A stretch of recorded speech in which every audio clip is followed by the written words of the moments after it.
Double B, Balitang Tama, Balitang Totoo. Oras, alas 4 ng madaling araw. Gising na! Balitaan na! Maiinit na balita, hindi pa huhuli, hindi pa titinag. Mga balitang sabay-sabay nating mamarkahan. Markado! Kasama si Mark Makalalad. Markado!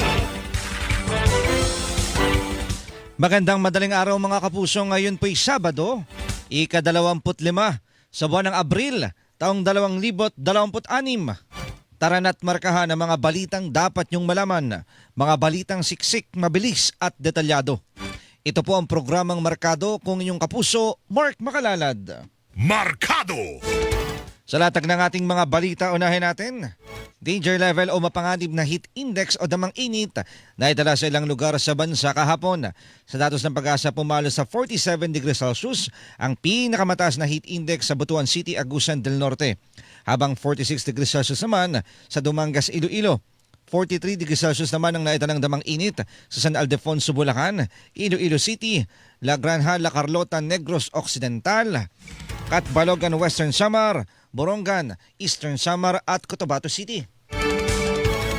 Habang 42 degrees Celsius sa Sangli Point sa Cavite City, Aborlan, Palawan, Legazpi City, Albay at Cataraman, Northern Samar. Ngayong araw asahan pa rin ng mainit at malinsang ang panahon sa malaking bahagi ng bansa dahil sa easterlies o mainit na hangin mula sa dagat Pasipiko.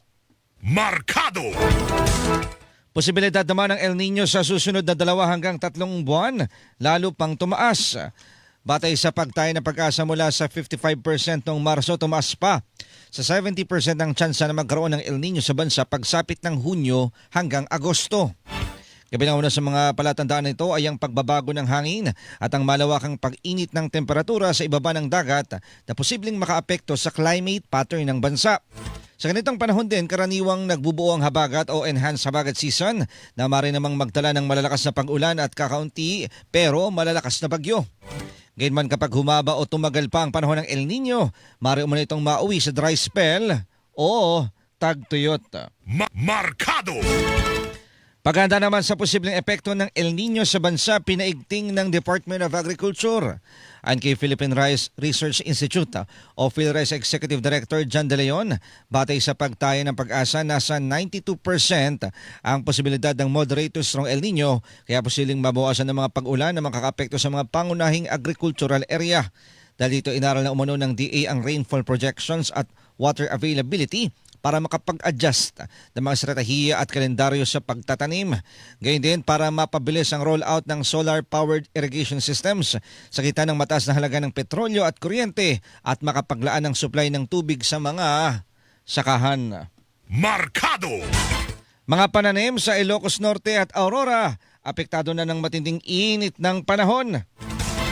Sa Lawag City, Ilocos Norte, natutuyo na ang mga balon at imbakan ng tubig na ginagamit ng mga magsasaka sa ilang barangay, kaya nahihirapan silang patubigan ng mga taniman ng talong. Sa Sarat, Ilocos Norte naman, bumaba na ang antas ng tubig sa San Cristobal Dam, kaya nakatenga na ang mga sakahan na umaasa sa supply ng tubig doon. Habang sa Dilasag, Aurora naman, natutuyo na ang ilang taniman ng mais at mani dahil sa matinding init ng panahon. Markado! Mga aning kamatis sa Balamban, Cebu, itinapon sa gilid ng kalsada dahil hindi maibenta. Magaganda at hindi pa bulok ang mga kamatis pero itinapon na lamang ito ng mga magsasaka dahil walang bumibili. Ilang magsasaka naman ang nalugi sa kita dahil napilitan silang ibenta ng bagsak presyo ang kanilang mga ani. Markado! Samantala, lokal at imported rice sa mga palengke halos magkapresyo na. Ayon kay Catis Davillo, convener ng grupong Bantay Bigas, naglalaro na sa 54 pesos kada kilo, higit pa ang presyo ng local rice, habang umabot naman sa 65 pesos kada kilo ang imported na bigas. Pero itong 65 na to, ako naniniwala ko na ito yung mga special rice. Kasi makailan lang na malengke tayo, bumaba na nga sa katunayan yung imported din. Umaabot nun dati hanggang 56. Pero kasi ang nangyari ngayon, ang dami ng mga binhi rice, yung 48 pesos per kilo. Pagkatapos meron pang benting bigas, meron na program ang gobyerno. Kaya ang nangyari, tumumal yung bentahan tapos dumami yung supply ng imported at local sa palengke. Sinabi ni Stabillo na hindi dapat tumaas ng ganito ang presyo ng imported rice sa kabila ng nararanasang krisis sa Middle East. Samantala, pinabulaan na naman ng Bantay Bigas ang ulat ng Department of Agriculture na binibili nila ng nasa 30 pesos kada kilo ang palay ng mga magsasaka. Markado! Halaga naman ng piso kontra dolyar muling sumadsad. Kahapon nagsanang palitan sa 60 pesos and 70 pesos kada dolyar. Sinabi naman ng isang ekonomista na epekto pa rin ito ng giyera sa gitnang silangan, partikular ang bigong negosasyon sa pagitan ng Amerika at Iran at pagsasara ng Strait of Hormuz. Markado! Bawas presyo sa diesel, inaasahan sa susunod na linggo. Ayon sa isang impormante sa industriya ng langis, posibleng bumaba ng 8 pesos hanggang 10 pesos ang presyo ng kada litro ng diesel. Batay na rin naman ito sa pagtay ng mean of Platts Singapore at foreign exchange average sa nakalipas na 4 na araw. Gayunman, posible naman tumaas ng piso kada litro o kaya ay walang paggalaw sa presyo ng gasolina. Markado! Samantala, payout ng ayuda para sa mga taxi driver sa tanggapan ng Land Transportation Franchising and Regulatory Board o LTFRB sa Quezon City, dinagsa. Gayunman ayon kay LTFRB Chairman Assistant Secretary Vigor Mendoza, mas marami sa mga pumila ay wala sa listahan. Tiniyak naman ng LTFRB na makakakuha ang lahat ng fuel subsidy basta't may sapat na patunay na sila ay lehitimong taxi driver. Tatagal ang bigay ng ayuda hanggang ngayong araw, April 25. Markado! Superadyo DZWB Last Report! Mga puso, labas muna tayo ng himpilan. Sunog sa Commonwealth Market sa Quezon City, itinaas na sa fourth alarm. Naku, malaking sunog ito. Alamin nga natin ng detalye. Sa ulat na yan ni Olan Bola. Olan! Inaapula ng mga tao ng Bureau of Fire Protection kasama mga fire volunteer ang sunog na sumiklab sa Commonwealth Market. Nakataas na sa ika-4 na alarma ang apoy na nagsimula pasado alas 2 sa madaling araw kanina. Kanya-kanyang hakot ng kanilang mga paninda ang mga may-ari ng pwesto sa nasabing palengke. Halos mapuno na ng mga sasakyan ang Commonwealth Avenue, partikular sa harap ng palengke dahil sa paghakot ng kanilang mga gamit bukod pa sa mga responding fire trucks. Ayon sa isang bombero, mabilis na kumalat o lumaki ang apoy dahil sa gawa sa light materials ang palengke. May mga paninda din daw na damit na kung saan mabilis magpalaki ng sunog. Follow-up report ako si Olan Bola ng GMA Super Radio DZWB. Dapat balitang totoo. Superadyo DZWB Last Report! Salamat sa ulat na yan, Olan Bola. At sana ito ay maapulan na rin. Malaki yan, fourth alarm. At pahirapan pa naman sa pag-apulan ng sunog kapag sa palengke dahil marami dyan mga bagay na pwedeng makaambag dun sa mabilis na pagliyab at pagkalat ng apoy. Markado! Sa pagpapatuloy po ng ating balitaan, ilang flights mula at patungong Middle East suspendido pa rin dahil sa nagpapatuloy na security situation sa rehiyon. Sa abiso ng Cebu Pacific, salip na hanggang April 30, pinalawig pa hanggang sa May 31 ang suspensyon ng kanilang mga flights sa Pilipinas na mula at patungong Dubai.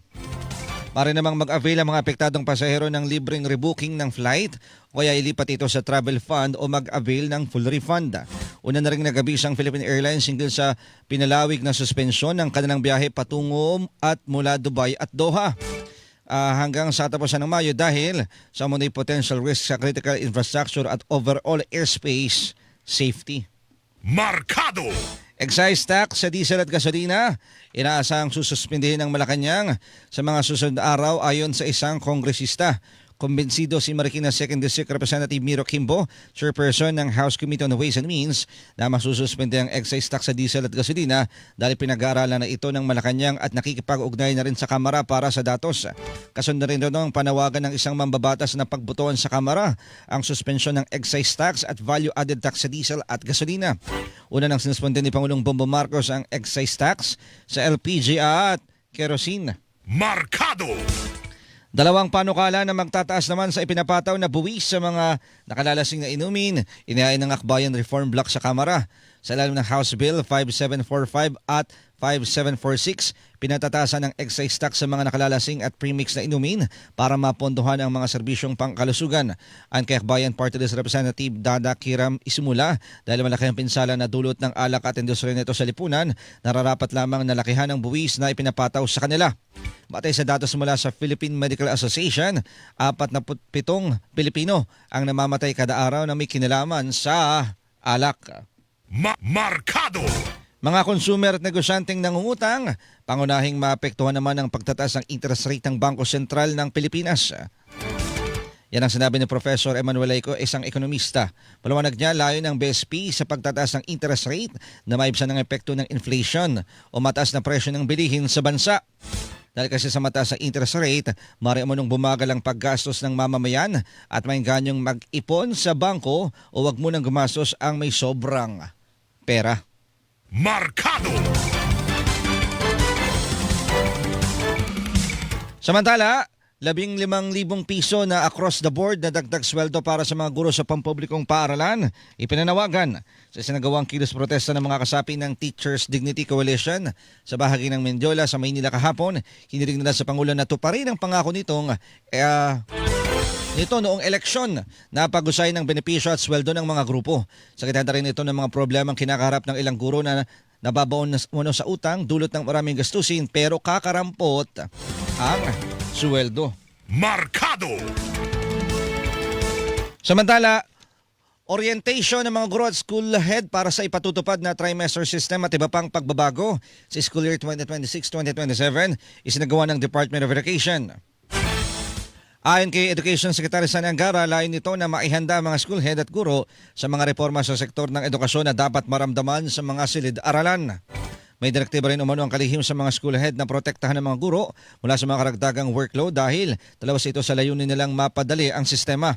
Tinalakay din dito ang nirebisang panuntunan para sa classroom assessment at grading, lesson planning, flexible learning programs, updated protocols sa learning continuity sa panahon ng emergencies at iba pa. Markado! Mga kapuso, yan po unang bahagi ng ating balitaan. Standby lang po kayo ha dahil magbibigay daan lamang tayo sa ilang mga paalala. Ang oras, 12 minuto makalipas ang alas 4 ng madaling araw. Labanan ng fake news, dapat totoo. Markado sa Super Radio DZBB. Super Radio number 1. Super Radio DZBB. Balitang totoo. Mercury Drug, gising 24 oras sa mga piling lugar. Mercury Drug, tumutulong para sa kalusugan ng bayan. Para sa iba pang impormasyon ng kanilang serbisyo, bisitahin ang website www.mercurydrug.com. Pinakamainit at pinakasariwang balita ang ihatid namin sa inyo. Ako naman ang inyong kapuso, Action Man, Emil Sumangit. Ginawaran ng Media Excellence in Radio News Anchoring sa male category sa Laurus Nomilis Media Excellence Awards 2026 ng Lyceum of the Philippines University, Cavite. Emil Sumangil ng Super Balita sa Umaga tuwing Sabado. Maraming salamat mga kapuso! Mga kapuso, maaari nyo nang mapanood at mapakinggan ang Suma sa Puso sa aming official YouTube channel at sa Spotify. Hanapin ang Super Radio DZBB sa YouTube at mag-subscribe. Sa Spotify, hanapin ang DZBB Suma sa Puso para mapakinggan ang iba't ibang kwento ng buhay sa Suma sa Puso. Sa ikawalong pagkakataon, kinilala ang Super Radio DZBB bilang AM Radio Station of the Year sa Platinum Stallion Media Awards ng Trinity University of Asia. Muling pagkilala ito sa mahalagang papel ng Super Radio DZBB sa pagbibigay ng tama at napapanahong impormasyon sa publiko, sa mga estudyante, alumni at mga guro ng Trinity University of Asia. Maraming salamat po sa karangalang ito. Mga kapuso, alay namin ito sa inyo. Mercury Drug, gising 24 oras sa mga piling lugar. Mercury Drug, tumutulong para sa kalusugan ng bayan. Para sa iba pang impormasyon ng kanilang serbisyo, bisitahin ang website www.mercurydrug.com. Itinanghal sa ikawalong Gawad La Salineta bilang Most Outstanding Digital Radio Station. And your winner is Super Radio DZBB 594. Maraming salamat mga kapuso dahil ang Super Radio DZBB ay number 1 sa inyong puso. Nangunguna sa Mega Manila ang GMA Radio sa buwan ng Marso ayon sa AGB Nielsen Media Research. Number 1 sa AM station ang Super Radio DZBB 594 na nakakuha ng 56.3% audience share. Number 1 sa FM station ang Barangay LS 97.1 na nakakuha ng 54.9% audience share.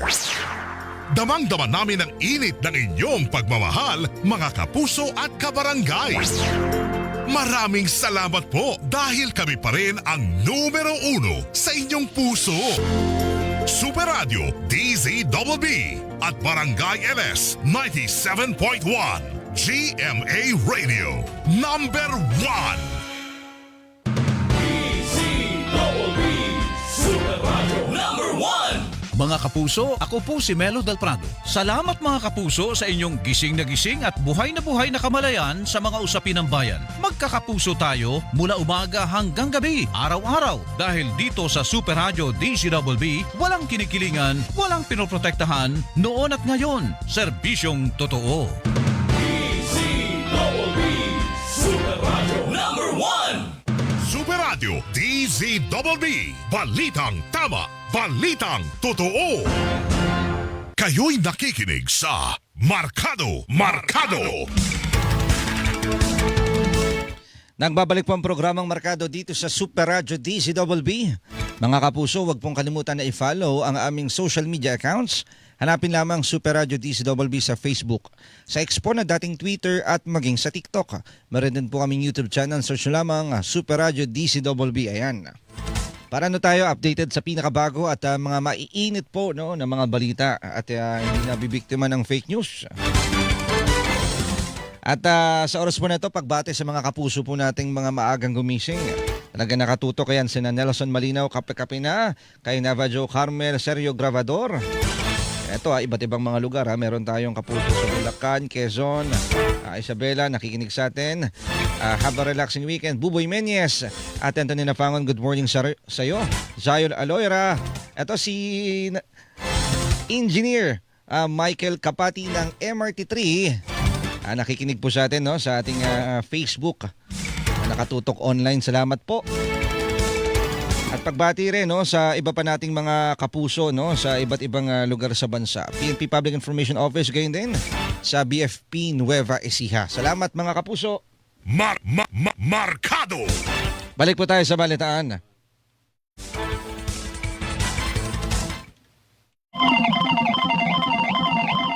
PNP Highway Patrol Group, LTO at QCPD nagsagawa ng Anti-Criminality and Drunk Driving Campaign sa Quezon City. Alamin nga natin ang buong detalye niyan mula kay Olan Bola. Olan! Yes, isang joint operation ang isinagawa ng Land Transportation Office o LTO, Quezon City Police District, District Traffic Enforcement Unit ng QCPD at Highway Patrol Group dito sa Quezon City. Pasado alas 6 kagabi ng simula ng Anti-Criminality at Drunk Driving Campaign sa Timog Avenue at Tomas Morato sa Nabanggit na lungsod. Agad nasitang isang kotse na hindi nakabukas ang headlight, magkaangkas sa isang motorsiklo na nakasuot ng tactical helmet.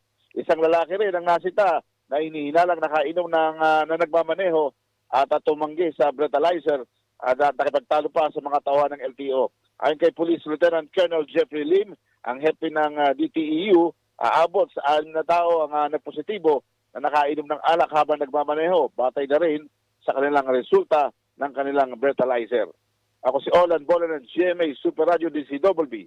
Balitang totoo. Kayo'y nakikinig sa Markado. Salamat sa ulit na yan, Olan Bola. Department of Justice sinabing walang katiyakan kung nasa Czech Republic pa si dating Congressman Zaldico. Ano ba talaga? Ginawa ang pahayag ni Justice Secretary Frederick Vida nang matanong siya ng mga mamamahayag sa isang pulong balitaan sa Prague, Czech Republic kagabi. Ang sa kalihim sa ngayon ay wala pang pag-uusap sa pagitan ng Pilipinas at Minister of Justice ng Czech Republic. Pero tiniyak niyang susunod sila sa proseso at mga batas ng naturang bansa. Kahapon nakipagpulong na sa Embahada ng Pilipinas sa Czech Republic ang high-level coordinating team ng pamahalaan para talakayin ang mga legal at diplomatikong paraan kung paano mapapauwi sa bansa si Ko. Markado! Kaligtasan ni dating Congressman Zaldico sakaling magbalik bansa na ito, titiyakin ng pamahalaan. Yan ang sinabi ni Palace Press Officer Undersecretary Claire Castro sa kabila ng pangamba ng ilang grupo sa seguridad ni Ko dahil sa posibleng pagsisiwalat at paglalahad nito sa mga pangalang sangkot sa flood control scandal. Sa kanila umunong nakikita ang pamahalaan na death threats laban sa dating kongresista na maring maging basehan para matukoy kung paano nila ilalatag ang kanyang seguridad. Markado! Freeze order sa mga ari-arian naman ng isang mambabatas inilabas ng Court of Appeals. Ayon sa Anti-Money Laundering Council o AMLAC, saklaw ng freeze order ang 25 bank accounts at 10 insurance policy na nakarehistro sa hindi pinangalan ng mambabatas. Inisyuan din ng freeze order ang mga ari-arian ng isang umano'y business associate ng mambabatas at isang corporate entity dahil sa umano'y kaugnayan sa anomalya sa mga flood control project. May nakita ring probable cause ang Court of Appeals para iugnay ang kanilang mga ari-arian sa plunder. Markado! Samantala, kampo ni Congressman Martin Romualdez siniling na mag-inhibit ang Office of the Ombudsman sa pangimbisiga sa kanya kaugnay ng anomalya sa mga flood control project. Sa sulat ng mga abogado ni Romualdez sa Office of the Ombudsman, sinabing mayroon ng preconceived position si Ombudsman Jesus Crispin Remulla sa mga issue laban sa kongresista. Batay na rin sa mga nauna niyang pahayag. Tila nagpasya na umano si Remulla na usikin si Romualdez para sa plunder kahit wala pang nasisimulang preliminary investigation. Habang may insidente rin umano na tinawag ni Assistant Ombudsman Miko Clavano ang kongresista bilang master plunderer. Sa mga naturang pahayag at iba pang pahayag sa publiko, tila hinatulan na umano ng Ombudsman si Romualdez na guilty sa plunder bago pa man siya sampahan ng kaso. Nasubukan pang kunin ng GMA News ang panig ng Ombudsman hinggil dito. Markado! State witness sa dating DPWH Undersecretary Roberto Bernardo, isinawalat ang umano'y pagde-deliver niya ng 250 million pesos na commitment fee kay dating Senador Bong Revilla. Sa hearing ni Revilla at 5 kapwa-akusado sa kasong malversation sa Sandigan Bayan, sinabi ni Bernardo na personal niyang inihatid ang 125 million pesos sa White House residence noong 2024 at isa pang 125 million pesos noong March 2025. Sinabi rin ni Bernardo na may usapan higil sa committee fee bago magsumiti ng proyekto kay dating Public Works Secretary Manuel Bonoan at naglaan ng pondo para kay Revilla na nagkakahalaga ng 1.5 billion pesos. Markado! Desisyon naman ng International Criminal Court o ICC Pretrial Chamber 1 na pagkumpirma sa lahat ng kaso laban kay dating Pangulong Rodrigo Duterte, iaapela ng kampo nito. Sa isang pahayag, sinabi ni Attorney Nicholas Kaufman, Lead Legal Counsel ni Duterte, na hihingi nila sa Pretrial Chamber 1 na payagan silang iapela ang desisyon. Tinawag din ni Kaufman ang desisyon bilang most bizarre, lubhang kakaiba at Kafkaesque o mahirap intindihin dahil umano lohika lang ignite na pretrial chamber na hindi kailangang magkaroon ng unnecessary details sa mga kaso na masyadong specific at maaring magbigay ng limitasyon sa paglilitis. Markado! Sa ibang mga balita, dating Police Colonel Roina Garma tatayo umanong testigo sa paglilitis ng International Criminal Court o ICC kay dating Pangulong Rodrigo Duterte.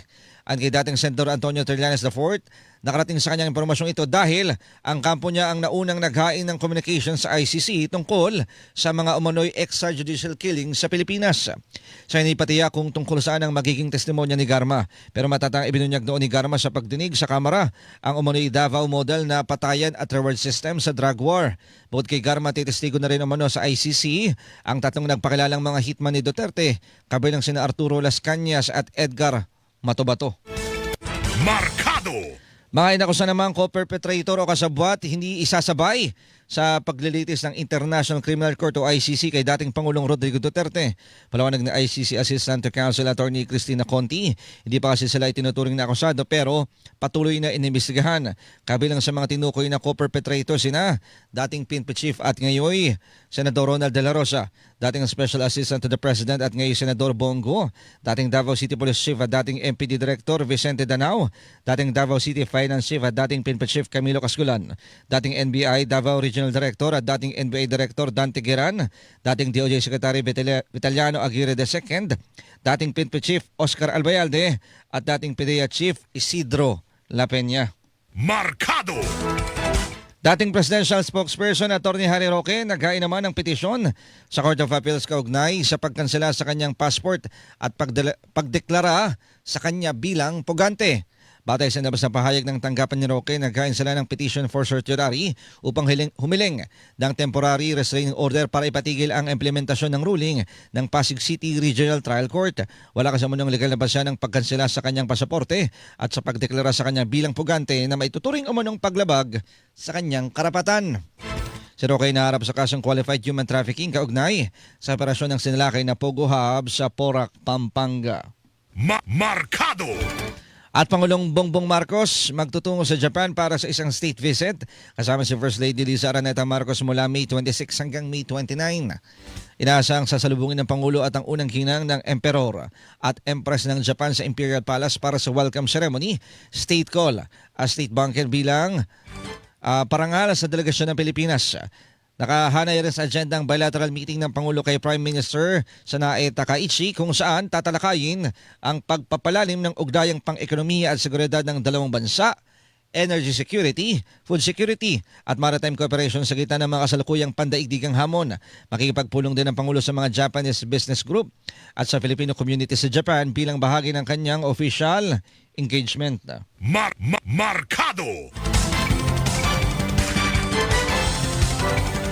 At mga nagsasabing duda sila sa kalusugan ni Pangulong Bongbong Marcos kakarampot umano ang isip. Yan ang sinabi ng Executive Secretary Ralph Recto sa kanyang talumpati sa paglulunsad ng programang Sa Bagong Pilipinas, Bawat Bayan Makikinabang, kung saan kasama niya roon ang Pangulo. Nilita niya pa ni Recto ang mga aktibidad sa mga nakarang araw ni Pangulong Marcos na tinawag niyang Master of Multitasking. Sinagot din ni Recto na sinabi ni Vice President Sara Duterte na suportado ni Pangulong Marcos at ang makinarya ng administrasyon ni dating Senador Antonio Trillanes IV. Markado! At mga kapuso, dyan na po nagtatapos ang ating balitaan ng mga balitang siksik, mabilis at detalyado. Salamat po sa mga nakasama natin sa loob at labas ng himpilan. Huwag bibitiw, huwag mawawala ang tabayanan po susunod na programa. Umaga na balita na kasama si Fernan Gulapa. Mga kapuso, dito po sa DCWB, walang kinikilingan, walang pinoprotektahan. Noon at ngayon, serbisyong totoo. Markado sa Super Radio DZWB. Markado!